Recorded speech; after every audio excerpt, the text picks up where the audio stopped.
अगर आज तुम्हारी जिंदगी में सब कुछ उल्टा पुल्टा चल रहा है, अगर दिल कहता है कि मेरे साथ ही ऐसा क्यों होता है, अगर हर दिन कोई ना कोई चीज टूट रही है, तो जरा ठहरो।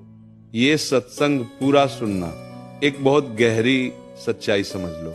जो होता है वो अच्छे के लिए होता है। ये कोई दिलासा देने वाली लाइन नहीं है, ये जीवन का नियम है। सोचो, क्या तुम्हें सच में पता है कि कल क्या होने वाला है? नहीं। और जो भविष्य तुम देख नहीं सकते, उसे ईश्वर देख रहा है। आज तुम्हें जो कष्ट लग रहा है, वो असल में आने वाले सुख की तैयारी है। कभी ध्यान दिया है, जब बच्चा आग की ओर बढ़ता है, माँ उसे डांटती है, खींच लेती है।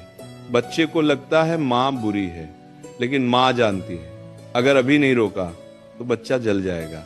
ठीक वैसे ही ईश्वर भी तुम्हें कई चीजों से दूर करता है। कुछ लोगों को तुमसे अलग कर देता है, कुछ सपनों को तोड़ देता है, क्योंकि वो जानता है अगर ये सब मिल गया तो तुम अंदर से टूट जाओगे। कभी सोचा है, जिन लोगों के जाने से तुम रोए, क्या सच में वो तुम्हें शांति दे रहे थे या बस आदत बन चुके थे?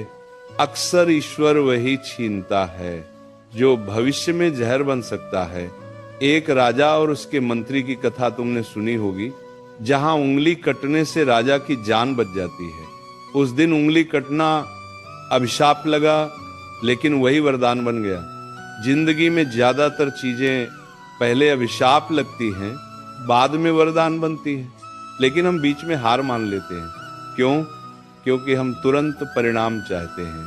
बीज जब जमीन में जाता है तो अंधेरे में रहता है। अगर बीज बोल पाता तो कहता मैं मर रहा हूं, लेकिन सच ये है कि वो जन्म ले रहा होता है। आज अगर तुम्हें लग रहा है कि सब खत्म हो गया, तो हो सकता है असल में सब शुरू होने वाला हो। एक सवाल पूछूं, क्या तुम्हारे साथ ऐसा हो रहा है कि भीड़ में भी अकेलापन लगता है?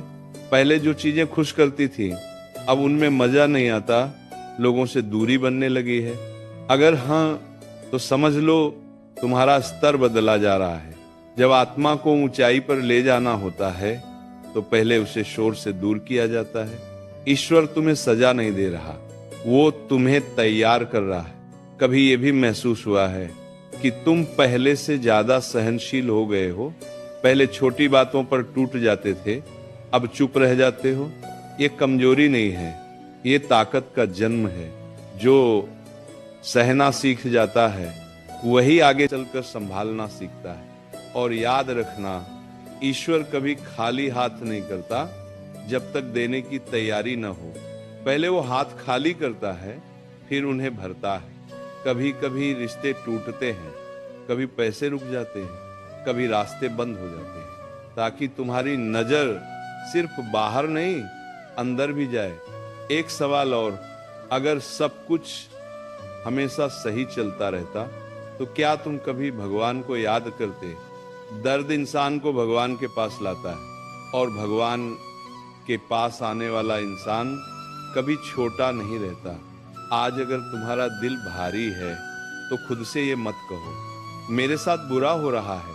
खुद से कहो मेरे लिए कुछ बड़ा तैयार हो रहा है। क्योंकि जो ईश्वर पर भरोसा कर लेता है, उसकी कहानी कभी अधूरी नहीं रहती। ध्यान रखना, ईश्वर देर करता है, लेकिन अंधेर नहीं करता।